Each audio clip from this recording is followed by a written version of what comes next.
All right, so the Congressional Progressive Caucus just came out with a new slate of endorsements for 2022, and notably on this list is Ohio's 11th District Representative Shontel Brown, who, if you guys remember, is the candidate who successfully defeated Nina Turner back in that special election in 2021 after a massive influx of campaign donations from largely GOP and right-wing donors. So here from the Congressional Progressive Caucus, they unveil some of their latest endorsements. So they give the new candidates that they have endorsed in open seats, and then they go down here to say that they announced a new slate of CPC incumbent endorsements, and obviously including Shontel Brown down here. So listen, at face value, this is just a complete betrayal of anything that could possibly be considered progressive values. I mean, this is basically a perfect example of why the Congressional Progressive Caucus is not actually representative of progressive views, not only within the American public, but also within Congress, because you have members like Shontel Brown who are part of the Congressional Progressive Caucus at the same time as members like AOC are also part of the Congressional Progressive Caucus, and these are two candidates that are not even remotely comparable on policy issues. Shontel Brown is a corporate Democrat through and through, and so it's just, a perfect example as to why we need obviously a different caucus of some sorts separate to the Congressional Progressive Caucus, because clearly this isn't actually representative of progressives within Congress. So just completely embarrassing and obviously a backstabbing betrayal of actual progressive values. But again, just as a reminder to really hit that point on the head, here from The Intercept, we covered this last year. In the race against Nina Turner, GOP donors fund Shontel Brown. With 1 week left in the Ohio primary, Republican donors have picked their Democrat and the pro-Israel PAC supporting her. So listen, this is how she won this race, okay? If you guys remember how this entire campaign played out, you had Nina Turner, who initial polling and early polling was showing had an absolutely gigantic lead, and then corporate Democrats in combination and working alongside Republicans basically completely flooded this election with massive amounts of corporate donations and successfully propelled her over the finish line by pretty close margins at the end of the day. I think Nina Turner ended up losing by like roughly 6% or like 4,000 votes. So it was a pretty close campaign, and Shontel Brown wouldn't have stood a chance if it wasn't for these right-wing donations that she was allowing to be flooded into her campaign coffers. So listen, if you're accepting GOP donations, then not only should you not be considered a member of the Congressional Progressive Caucus, you really shouldn't even be considered a member of the Democratic Party, but yet this is exactly who they allow to be in their ranks within the Democratic Party, and also apparently within the ranks of the Congressional Progressive Caucus. And just to show you guys how completely ridiculous this is at face value, because she's a member of this so-called progressive coalition. So she's a member of the Congressional Progressive Caucus. Here they have her listed on the website, but she's also a member of the New Democrat Coalition, which is a massively pro-business coalition of corporate Democrats. And just to give you a little bit of a rundown here, they say the New Democrat Coalition is a caucus in the House of Representatives of the U.S. Congress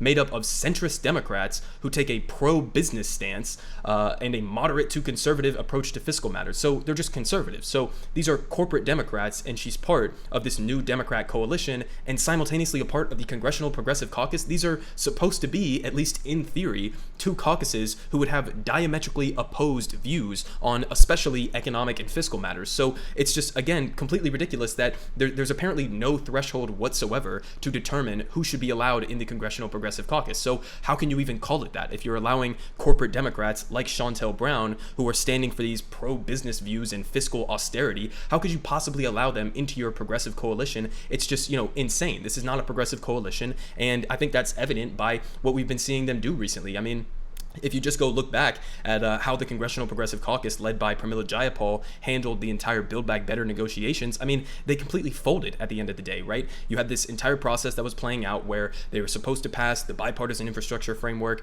and they were supposed to pass it at the exact same time as Build Back Better in order to maintain that leverage over corporate Democrats. And then you had the Congressional Progressive Caucus essentially throw up their hands at the end of the day and appease Manchin, appease Sinema, and Josh Gottheimer, the rest of the corporate Democrat coalition, and they essentially gave them everything they want, and then got stabbed in the back. I mean, surprise, surprise, Joe Manchin, Kirsten Sinema, the rest of these corporate Democrats are not actually acting in good faith. They are, in fact, representing corporate America, just like people like Shontel Brown do. So it's, again, just completely ridiculous that you would even allow members like this in the Congressional Progressive Caucus. But listen, if that's what you want to do, if that's what you want this caucus to be, then fine. Actual progressives, or definitely more nominally progressive than Shontel Brown, members of Congress, need to separate away from the Congressional Progressive Caucus and go make make your own caucus so you can actually act as an effective force within Congress to either block legislation or make demands from the Democratic Party, as they should be doing right now. So again, just completely ridiculous that this is the state of the CPC. It's honestly just embarrassing at this point. But